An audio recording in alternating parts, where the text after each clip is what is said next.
कहानी शुरू होते ही हमें एक कमरे में एक आदमी को हाथ में गन लिए हुए दिखाया जाता है। हम देखते हैं कि उसी रूम में एक बच्चा सो रहा था। अभी ये आदमी उस बच्चे को गन से शूट करके मारने ही वाला था, मगर इससे पहले कि वो उस बच्चे पर गोली चलाकर मार पाता, उस रूम का दरवाजा अपने आप से ही खुल जाता है। इसीलिए वो आदमी डरते डरते उसी के ऊपर गोली चला देता है। गोली की आवाज को सुनकर वो बच्चा अचानक से जाग जाता है और आदमी बच्चे को देखकर रोने लग जाता है, जिससे वो बच्चे को मारने में नाकामयाब रह गया। उसके बाद यहाँ से सीधा हमें एक अजाइलम को दिखाया जाता है। वहीं पर हम एक कपल को देख पाते हैं जिनमें हस्बैंड का नाम मार्क और उसकी वाइफ का नाम जेसी होता है। पता चलता है कि वे दोनों इस अजाइलम में एक बच्चे को अडॉप्ट करने के लिए आए हुए थे, क्योंकि कुछ साल पहले ही उनका बच्चा बाथटब में डूब जाने की वजह से मर गया था। अपने बच्चे को खोकर वो दोनों काफी दुखी हो गए थे, इसीलिए उन्होंने डिसाइड किया कि वो लोग अपने लिए एक बच्चे को अडॉप्ट कर लेंगे। अजाइलम में लगभग उन्हें 8 साल बच्चे के बारे में बताया जाता है, जिसका नाम कोडी था। कोडी जब 3 साल का था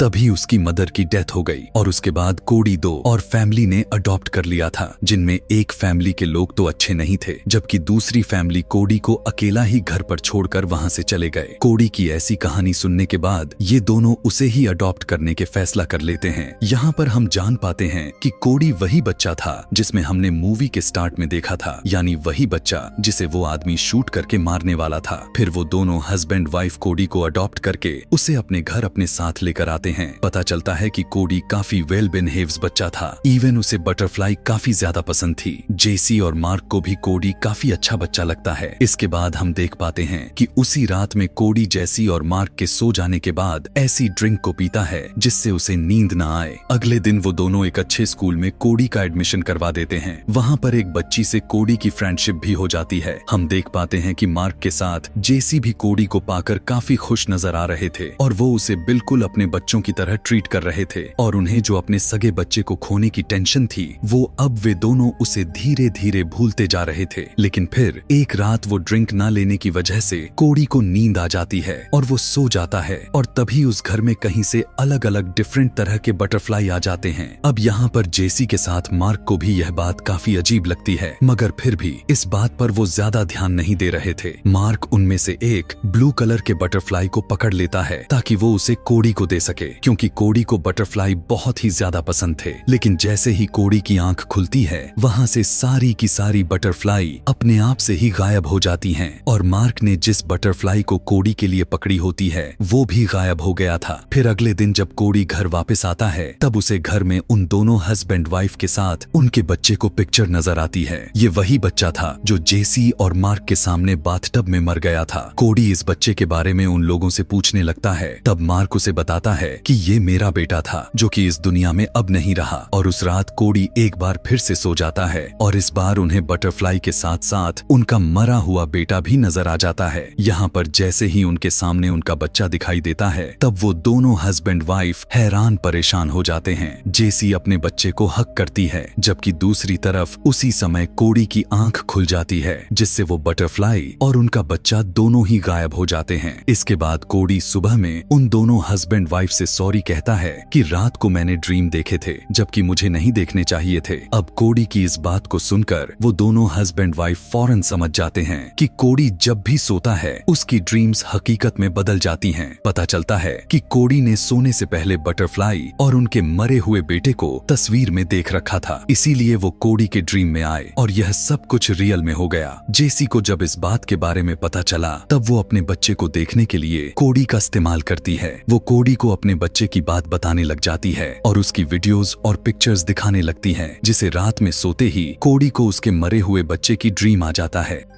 अब जाहिर सी बात है कि कोडी के ड्रीम में उसका बच्चा आ गया तो रियल लाइफ में भी आ जाता है, और इसी तरह जेसी और मार्क दोनों अपने बच्चे से मिल पाए। तभी हम देख पाते हैं कि एक अनजान एंटिटी कोडी की तरफ जा रही थी, जिससे कोडी की अचानक से आंख खुल जाती है, जिससे उनके बच्चे के साथ वो अनजान एंटिटी सब गायब हो जाते हैं। दरअसल जो डरावनी एंटिटी थी वो कोडी का नाइटमेयर था। यहाँ पर हम देख पाते हैं कि मार्क अपनी वाइफ जेसी की इरादे को काफी अच्छी तरह से समझ चुका था कि वो अपने बेटे को देखने के लिए कोडी का इस्तेमाल कर रही है। उसकी ऐसी हरकत मार्क को काफी बुरी लगती है। इसी वजह से वो अपने बच्चे के सारे पिक्चर के साथ उसके सारे वीडियोस को रिमूव कर देता है, जिससे होगा यह कि अगली बार जेसी कोडी को यूज नहीं कर सकेगी। अगले दिन कोडी स्कूल के लिए जब जाता है, स्कूल में एक लड़का जो कि काफी बदमाश था, वो कोडी को काफी परेशान करता है। हम देखते हैं कि क्लास खत्म हो जाने के बाद कोडी वहीं पर ही सो गया और तभी वहीं पर एक बार फिर से हम उसी डरावनी एंटिटी को देख पाते हैं और उस एंटिटी का नाम कोडी ने कैंकर रखा हुआ था। हम देख पाते हैं कि यह एंटिटी उस बच्चे पर अटैक कर देता है जो कोडी को परेशान कर रहा था। कैंकर की अटैक की वजह से वह बच्चा हवा में जाकर गायब हो जाता है। अब यहाँ पर जो कुछ भी चल रहा था वो सब कुछ कोडी की फ्रेंड भी देख लेती है। यहाँ पर हमें काफी अच्छे से पता चल जाता है कि आखिर कैंकर है क्या। कैंकर असल में कोडी का नाइटमेयर है। अपने मन से कोडी जरूर उसके बारे में सोच रखा होगा और इसी नाइटमेयर से बचने के लिए कोडी रात में वो ड्रिंक भी लिया करता था, जिससे ना तो वो सोएगा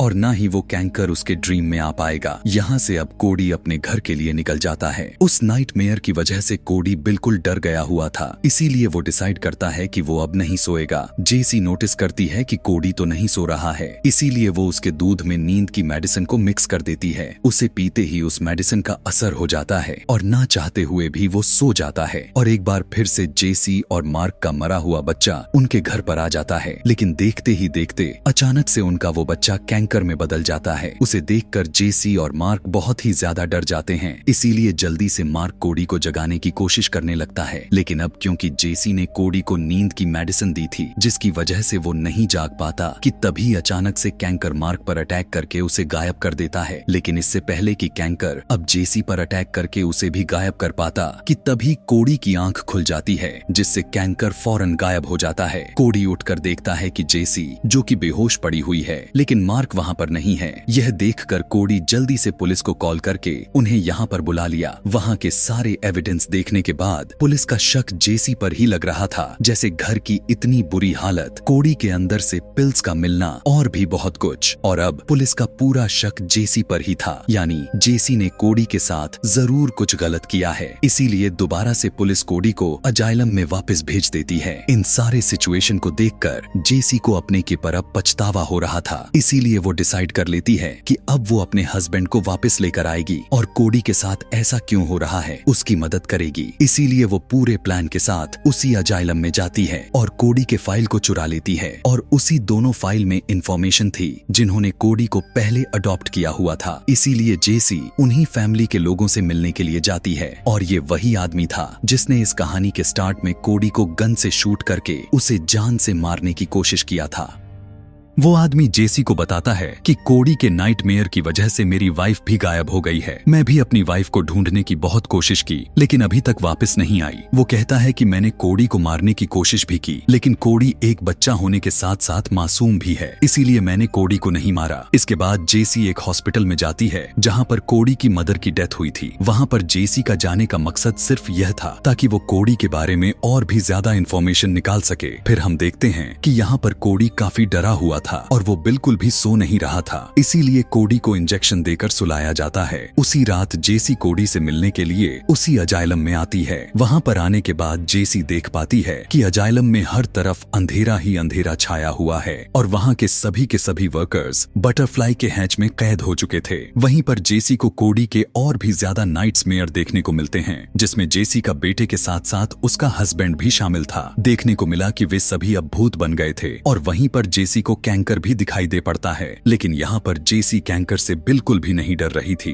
बल्कि वो तो उस कैंकर के पास जाकर उसे एक ब्लू कलर की बटरफ्लाई वाली पिलो को दिखाती है, जिससे वो कैंकर अपने आप रिलैक्स हो जाता है और बहुत ही गौर से उस पिलो को देखने लग जाता है। तब जेसी उस कैंकर को हक कर लेती है। उसके हक करते ही यह कैंकर धीरे धीरे गायब भी हो जाता है। फिर जेसी सोते हुए कोडी को अपने साथ लेकर जाने लगती है और अब कोडी के नाइटमेयर्स अच्छी ड्रीम्स में बदलाव का मोड़ ले लेता है। अगले दिन जेसी कोडी को उसकी ही मदर की एक डायरी देती है और उस डायरी में कोडी की मदर ने कोडी के लिए बहुत सारे बातें लिख रखी थीं। कोडी की मदर कोडी से अपने जान से ज्यादा प्यार करती थीं और उसके पैदा होने से पहले ही उसकी मदर को कोडी के इस एबिलिटी के बारे में पता था कि कोडी के ड्रीम और नाइटमेयर हकीकत में बदल जाते हैं और कोडी की मदर को यह बातें काफी अच्छी भी लगती थीं। पता चलता है कि कोडी की मदर को कैंसर होने की वजह से डेथ हुई थी। जिस समय कोडी की मदर की डेथ हुई थी तब कोडी लगभग 3 साल का था, जहां पर कोडी ने अपने मदर की डेथ फाइल में लिखा हुआ कैंसर को कैंकर पढ़ लिया था और इस बीमारी की वजह से कोडी की मदर की हालत काफी खराब हो गई थी। कोडी अपने मदर की हालत और कैंकर के बारे में यह सोचता था कि मेरी मदर को कैंकर ने ही लेकर चला गया। अब क्योंकि कोडी ने कैंकर के बारे में इतना ज्यादा सोचने लगा था कि उसे नाइट्समेयर आने लग गए थे और वो कैंकर कोई और नहीं बल्कि कोडी की मदर ही थी। कोडी की मदर उसे बटरफ्लाई वाले शेफ पिलो पर सुलाती थी और इसी वजह से वो उस पिलो को देखकर रिलैक्स हो चुकी थी और यही वजह थी कि कोडी को बटरफ्लाई इतनी ज्यादा पसंद थी। फिर रात में जेसी कोडी को एक अच्छी स्टोरी सुनाती है जिसमें गायब हुए मार्क और उस आदमी की वाइफ और उस बच्चे की गायब होने के बारे में बताती है। यहाँ पर हम देख पाते हैं कि कोडी अपने पावर्स, अपने एबिलिटी पर पूरी तरह से कंट्रोल कर पा रहा था और अब वो गायब हुए लोगों को वापस लेकर आ सकता है। और इसी सीन को दिखाते हुए यह कहानी, यह मूवी यहीं पर खत्म हो जाती है। ऐसे ही और भी मूवी एक्सप्लेनेशन वीडियोस देखने के लिए कमेंट में नेक्स्ट लिखना ना भूलें। Thanks for watching.